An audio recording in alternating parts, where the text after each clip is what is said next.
Dhaamsa miseensonnii fi deeggartoonni waraana bilisummaa Oromoo akka idila addunyaatti waliif dhaamsa dabarsinu.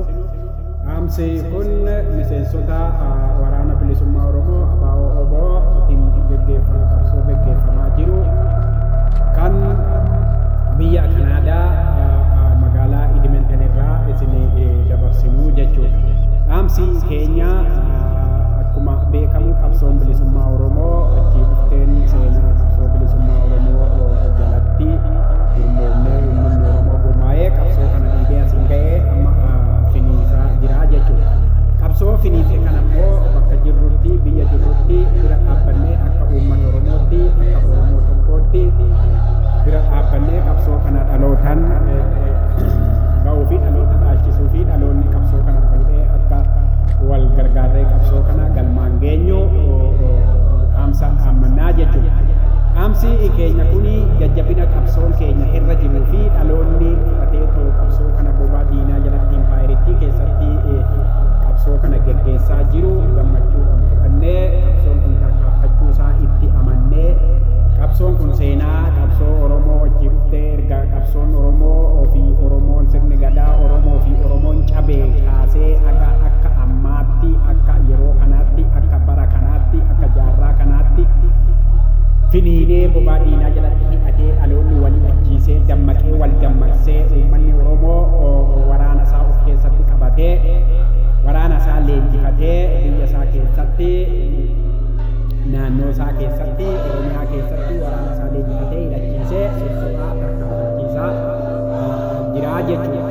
Inni kun immoo taatee kanaan dura ta'ee ta'uu hin beekne qabsoo seenaa qabsoo Oromoo keessatti ta'ee ta'uu hin beekne tarsiimoo qabatee tarsiimoo adda addaatiin haa qabsaa'u malee Oromoon qabsoon Oromoo akka ammaa kanatti wal ifichee tarsiimoo gaarii qabatee tokkummaadhaan godinaalee Oromiyaa goolee Oromiyaa keessatti gad dhaabbatee too hidhatee wal hidhachiisee waan hin beekneef amma immoo dhaloonni jiile dhaloonni waan hundarraa argee waan hundaa achii dhuftee qabsoo Oromoo achii dhuftee shira qabsoo Oromootti diinaan itti yaadamee too diinaan caccabaa dhufee daddaaqamaa dhufee itti dammaquudhaan dhaloonni ammaa kun dammaqiisaan qabsoosaa bira dhaabbatee qabsoosaa hidhannoodhaan finiinsaa jiraa jechuudha. Isa kana bakka jirrutti biyya jirrutti qabsooftonni Oromoo fi uummanni Oromoo deeggartoonni fi miseensonni qondaalonni waraana bilisummaa Oromoo qabsoo Oromoo ABO'dhaan geggeeffamaa jiru kana bira dhaabbannee bakka amma jiru kanarraa akka tarkaaffii kana caalayyuu jabaatee itti fufu gochuun dirqama Oromummaa ta'aa jechuudha. Qabsoon keenya kuni achii dhuftee gaafa seenaa isaa ilaallu seenaan isaa shira adda addaatiin sabuma keenyaan bitamee sabni bicuun hidhattee hidhachiiftee sabni bicuun kun jilbeeffachiiftee uummata Oromoo keessaa namoota bebbeekamoo bituudhaan hidhuudhaan jilbeeffachiiftee Oromootti duulchisaa Oromoo cabsaa gosaaf gosaa walitti duulchisaa turtee jechuudha. Amantii fi gandaan walitti duulchisaa sabni bicuun sabni nafxanyaan sabni xixiqqoon amantii fi kutaadhaan gosaan walitti duulchisee uummatuma Oromoodhaan cabsaa dhuftee as geesse nurra ga'ee jechuudha. Ammas waanuma kanatu deemaa jira jechuudha. Oromoodhuma leenjisanii Oromoodhuma irratti kaasanii Oromoon bilisoomee Oromoon bilisummaasaa afaan Oromoon dubbadhaa afaan Oromoo waan dubbadhuuf Oromoon bilisoomee kan jedhu inni aangoo qabatee inni lafa saamu inni maafiyaan argitee gurubbiidhaan wal gurmeessitee nuti mootummaadha nuti mootummaa Oromooti jechuudhaan uummata Oromoo isa dammaqee maqaa itti moggaasuudhaan isa dammaqee eenyummaasaa fi sabummaasaa falmatee sabummaa fi eenyummaan faashiniidha qawwee hidhachuun faashiniidha waan ta'eef hin barbaachisu Oromoo fi Oromiyaa kan jedhamu hin jiru uummanni tokko maqaa uummanni Oromoo hin beekne biyya uummanni Oromoo hin beekne biyya Itoophiyaa jedhamtu fudhaa jechuudhaan uummata Oromoo cabsanii hammallee isumatti jiru jechuudha. Isuma kanaan dura Oromoon ittiin cabaa ture ittiin qabsoosaa daddaaqamaa turee fi ittiin jilbeeffachaa diinaaf jilbeeffachaa dhufeerra jira jechuudha. Saniif dhaloonni jiile immoo kana itti dammaquudhaan waan kana hundayyuu itti dammaquudhaan hidhachiisaa jira jechuudha. Qeerroo kanaan dura harka duwwaa harkasaa walirra qaxxaamursee dhagaa fi uleedhaan falmaa ture. Mootummaa abbaa irree, mootummaa Tigree, mootummaa Darbii kanaan dura darban impaayiriitti isa keessatti uummata gabroonfataa darban fuuldura dhaabbachaa ture. Harkasaa duwwaa fuuldura dhaabbachaa ture. Dhaloonni hammaa kun, dhaloonni jiile kun hoogganuudhaan, qabsoo Oromoo hoogganuudhaan qarree fi qeerroo ofitti fuudhuudhaan leenjisee hiriirsaa jira jechuudha. Kanaaf isa kana bira nuti dhaabbannee uummanni dila addunyaa akkuma addunyaatti uummanni Oromoo lafarra jiru yoo ani Oromoodha ofiin jedhee Oromummaa isaa ofitti amane qabsoon Oromoo kun dura eessa jira amma immoo eessa jira kan jedhu ilaaluudhaan qabsoo kana bira dhaabbachuun dirqamaa jechuudha. Dirqama Oromummaati jennaa jechuudha. Saniif qabsoo kana bira yoo dhaabbatte ofumaaf sabuma keetiif eenyummaa keetiif malee saba bira yookiin nama biraa yookiin nam tokkee biraa miti jechuudha. Qabsoo walootii, qabsoo uummata bal'aatii, qabsoo saba guddaati, qabsoo biyya guddaati, biyya Oromiyaa jedhamtu biyya guddaati. Saniif qabsoo kana bira dhaabbachuun ofuma keetiif, sabuma keetiif, maatiidhuma keetiif, dhalootuma keetiif malee saba tokkoof yookiin nama tokkoof yookiin biyya biraatiif miti jechuudha.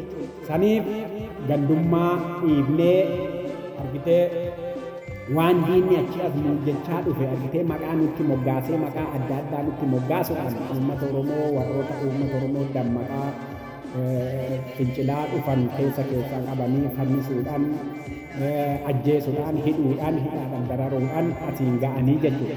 Isa kana dhaloonni amma jiru dhaloonni jiile kun waan kanaan durarraa uummata Oromoo irratti raawwachaa dhufanii qabsoo Oromoo daddaaqansaa, qabsoo Oromoo duubatti harkisaa, beektota keessaa ajjeesaa, keessaa hidhaa, keessaa dararaa, keessaa fannisaa turabsan irratti dammaquudhaan shira diinaa, shira naqxanyaa, shira saba xiqqoo, seera saba xiqqoo, seera sabni xiqqoon saba guddaa kan irratti seera baafattee seerri kun seera sinii ta'uudha jechuudhaan seera mataa isaaniitii ta'uu, seera saba isaaniitii ta'uu, seera qixa uummata Oromootiif hin taane, seera afaan Oromoo hin beekne, seera Oromoon akkaataa itti uummanni bilisa ta'ee jiraatu seera hin beekne fidanii seerri kun seera keeti jedhanii harkaa fi harma muraa as ga'anii jechuudha.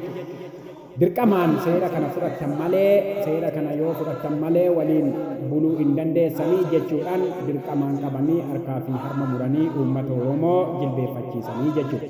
Qawwee biyya alaarraa ergifachuudhaan qawwee meeshaalee ammayyaa biyya alaarraa faranjiirraa ergifachuudhaan uummata Oromoo cabsaa dhufanii jechuudha. Ammas isumatti jiru jechuudha.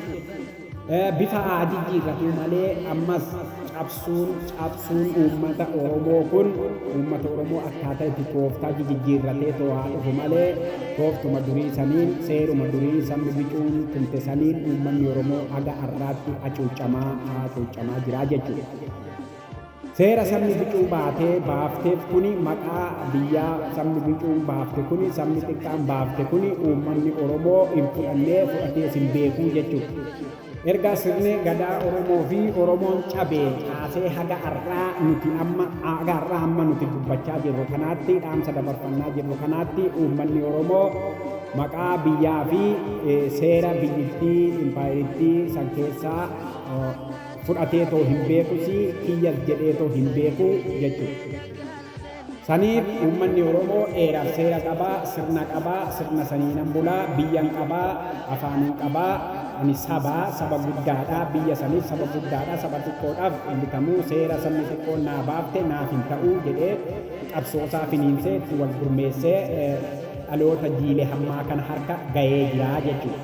Saniif dhaamsi keenya dhaloota jiile hamma qabsoo finiinsaa jiru kana qawwee fannifatee gadi taa'ee addunyaatti qabsoo keenya mul'isaa jiru kana addunyaa waliin haasa'aa jiru kana qaama sadaffaatiin teechisee biyya keessatti bobaa diinaa jalatti qabsoosaa finiinsaa jiru kana bira dhaabbannee daran kana caalayyuu akka qabsoon kun finiinee too itti fufu gochuun dirqama Oromummaa, dirqama keenya, dirqama uummata Oromoo tokkoon tokkoo keenyaatii jechuudha.